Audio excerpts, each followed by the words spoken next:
the Europe, no, you can't feel inferior by yourself.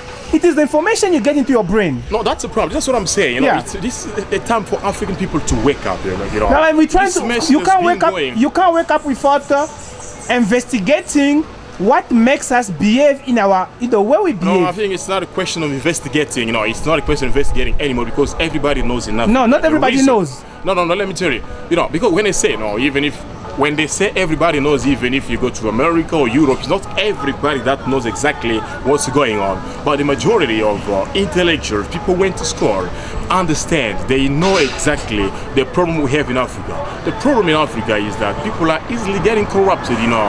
We have people coming from outside, coming to corrupt African government. Okay. So that's where the problem is. Okay. Now you spoke about the intellectual. You spoke about intellectual.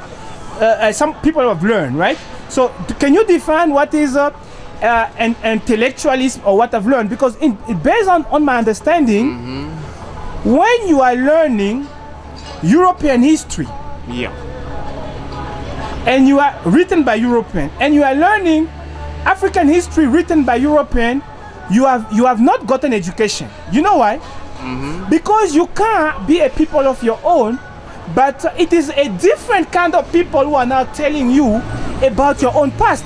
Obviously, they're going to tell it from their perspective, and knowing the history of racism, oppression, and colonialism. No, that's what we're talking about. It means they're going to give you the racist viewpoint, and it is illegal for them to tell us our own past. Now, no, it's not actually legal. You know, the problem is that's what happens exactly when you are incapable of knowing exactly what you should do. If you don't know how to find out what happened in the past, somebody else will come to you and tell you. No, this is exactly. Why don't we get the Chinese? Somebody else will come to you and tell you whatever happened in the past. No. So that's the problem. So you have to do your best to know exactly. But what is the right thing. Let me tell you something.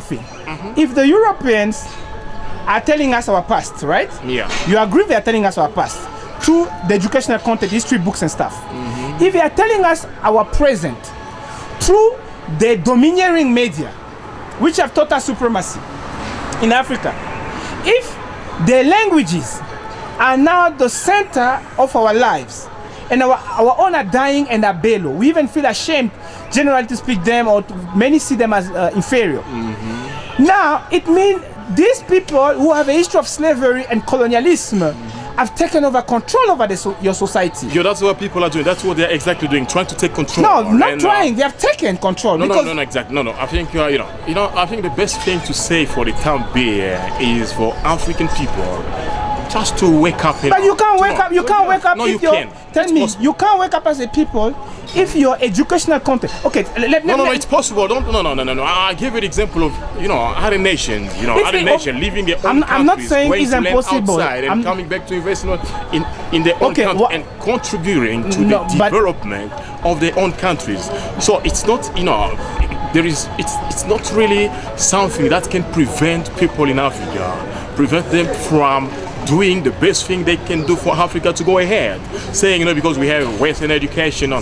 We have a lot of people, of course, from, overseas, from Western countries, those who were educated there, of course. But when they come back, they should know exactly tell me, the right thing to do in Africa. Will you agree with me that Africa is 1,000 years backward, and it's not even a bit, somewhere? It's totally lost. I know, not really lost, Okay. It's not really lost. Of course, we are behind. I'm saying 1,000 years behind. No, of course, no. We might be behind. Okay, but it's not too late. Okay, tell me. That's the problem. No, I'm saying we are 1,000 years. I understand. If not 2,000 years behind, in all spheres of our lives, and it means the so-called those who go get education from the Europeans are not educated, because we have enough doctors, enough engineers, enough historians who have studied in the Europeans to transform Africa. No, so why is Africa 1,000 years backward? Why am I saying Africa is 1,000 years backward? You can see even African women are ashamed of their hair. Look, they're putting European hair.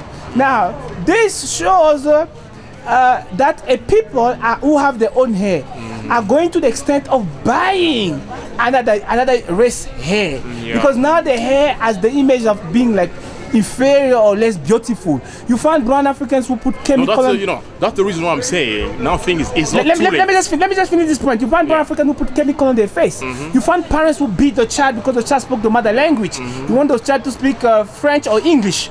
We've seen that now. Now, if we look at our condition, we are backward.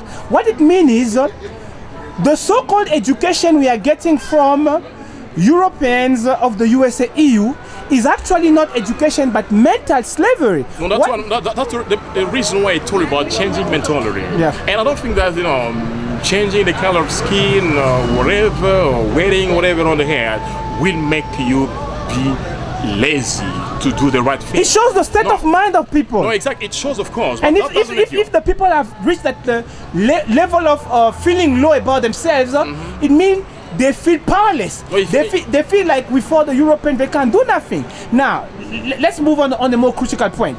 It is a government that leads people toward development by implementing policies that's going to protect the people's interests. Cultural, mental, media, educational, economic, and so on. Unfortunately, governments in Africa are not doing enough. I'm saying it is the role of governments to lead. It is their job. Exactly. It is them. Now, we are backward because our governments are not implementing policies that are pro-African. Yeah, to change things. That's the problem. But do you think you can promote policies that can change things for your people if your mind sees the pink man, the one you call white, as superior and sees yourself as inferior? Can you promote, can you implement policies that's going to advance you as a people if your mindset has a belief that you as a people are inferior? And no, we don't call people piggy a pig. No. Let me just clarify it. I call you brown because you look brown. No, it's not a problem. Yeah, because I hate to talk about pig. I just clarify. I don't use what the Europeans are putting in our brains. Like black and white. I think it's racist because black is brown and pink. That means I'm using the exact color of people. They look pink, I call them pink. You look brown, I call you brown. So I'm not insulting nobody. I'm saying what it is. You understand? I'm clarifying that. So I'm gonna call you a brown man because you look brown.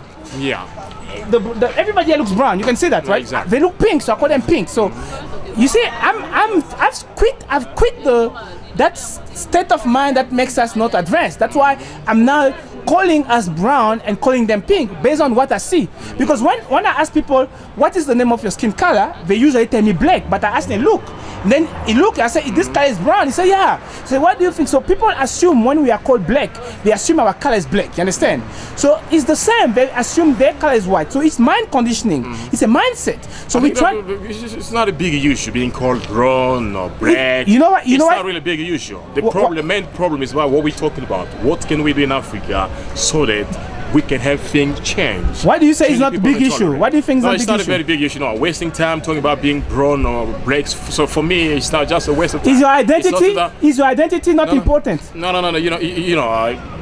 There is need, of course. I'm saying now, like, just answer this. Is your identity not an important thing? No, I don't because believe. Being called black I don't believe that's the most important point to talk about, because there are important things to talk about that can bring change in Africa. Okay, you believe not things like that. You believe that's not important. I believe it's important. Really important. Now, I believe it's important. You believe it's not important. No, because we're talking mostly about African, how can Africa change? Yeah, I'm saying Africa, experience what they call development. Yeah. So we don't need to waste time talking about being brown, white, whatever. But this is the right color we have. That is your opinion. Exactly. And my opinion says everything in our brains matters. Our identity matters. Being called black when we look brown has an impact on our brain because that is our identities.